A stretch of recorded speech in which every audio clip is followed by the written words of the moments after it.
कि ये जो पश्चिम में है प्रांत भारत देश का, उसका क्या नाम है? राजस्थान। राजाओं राजा वहाँ बहुत हुए हैं, राजाओं का बड़ा स्थान रहा है। राजस्थान इसलिए उसका नाम रखा गया है। वहाँ के लोगों को जगह जगह पर साधना शिविर लगवानी पड़ेगी, जगह जगह पर लगवाओ आप 3-3 दिन का। वहाँ पर नामधनी ज़्यादा करवाने पड़ेगा, क्योंकि वहाँ के लोगों को बचाना है, सत्संगियों को बचना है, अपने परिवार वालों को, रिश्तेदारों को बचाना है। और साथ ही में जिनके साथ व्यापार करते हो, जिनके साथ उठते बैठते हो, नौकरी करते हो, खेती में जिनकी ज़रूरत पड़ती है, ऐसे प्रेम मोहब्बत के लिए उठा बैठी करते हो, पड़ोसी हो, गांव के हो, बचाना उनको भी है। बचेंगे कैसे? उनके लिए पहले आफत आएगी, उनके लिए हवा जहरीली पहले हो जाएगी। और अगर आपने नहीं किया प्रेमियों, और लोग आपकी बात पर विश्वास नहीं किए, तो ऊंट के ऊपर सामान लाद लाद करके रातों रात गांव खाली करना पड़ेगा। बीमारियां बहुत फैल जाएंगी, हवा जहरीली हो जाएगी। कहाँ से यह हवा जहरीली होगी? वो जो जहरीली गैस आएगी उधर पश्चिम से, उधर से जो दक्षिण कोने से, उधर से जो आएगी, वो जगह जगह पर ऐसे बादल बन जाएंगे, मालूम पड़ेगा चकत्थे होते हैं। जैसे बादल जगह जगह पर होता है, चकत्थे चकत्थे ऐसे दिखाई पड़ते हैं, इस्पात दिखाई पड़ता है, ऐसे दिखाई पड़ेगा। और उसी से जहर नीचे बरसेगा।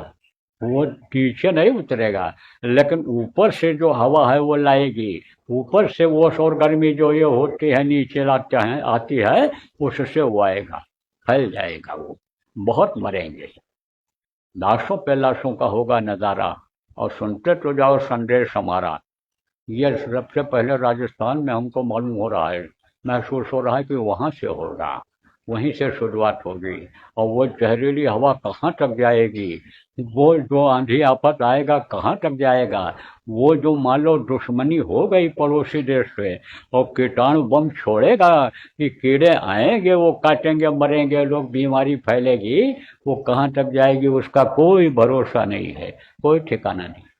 लेकिन अगर ये सब करोगे आप, जो बताया है, नामधुनी करोगे, करवाओगे, और सुमिरन ध्यान भजन करवाओगे, लोगों को रोज करेंगे, साधना शिविर अगर लगाओगे, तो गुरु के पास मारने वालों से बचाने का ज्यादा दांव है। गुरु बचा लेंगे। अब इसमें जो बुद्धिजीवी बैठे हो, जो बुद्धि की पहलवानी करते हो, अगर आप इस बात को कहो, कैसे बचा लेंगे गुरु जी? गुरु जी के पास युक्ति है, उपाय है। वो जो कीटाणुओं को लाएगा, वो जो जहर को उधर से लाएगा, वो कौन लाएगा? कोई गाड़ी में रख कर लाएगा, कि हवाई जहाज पर रख कर लाएगा, कि जेब में रख कर लाएगा? जैसे बम लोग जेब में रख लेते हैं और जाते हैं, ब्लास्ट हो जाता है, खुद भी मर जाते हैं, लोगों को मार देते हैं, ऐसे कोई लाएगा? उसको लाएगी हवा।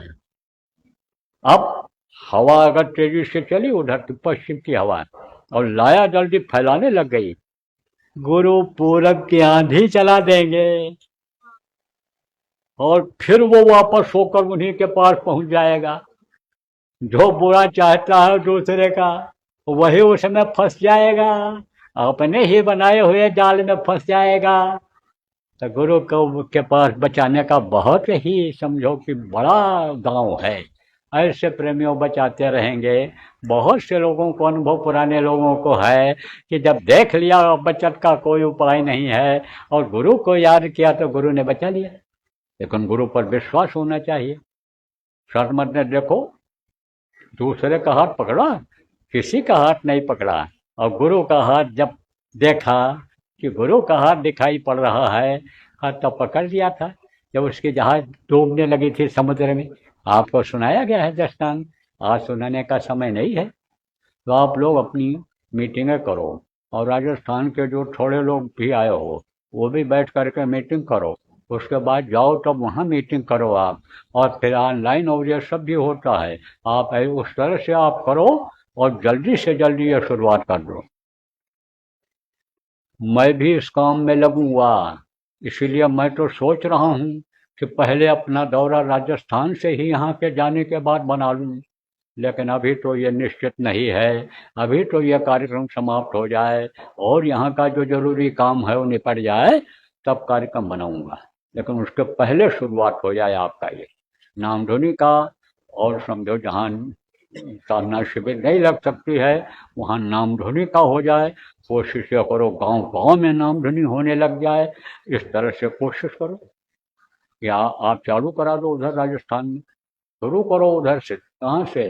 पश्चिम से शुरू करो, उधर से बॉर्डर एरिया से, और फिर इधर आप समझो कि योजना बनाते हुए और मीटिंग करते हुए और सेट करते हुए आप यहाँ इधर चले आओ, इधर पूरब तक चले आओ, चारों तरफ समझो जरूरत है इस समय पर।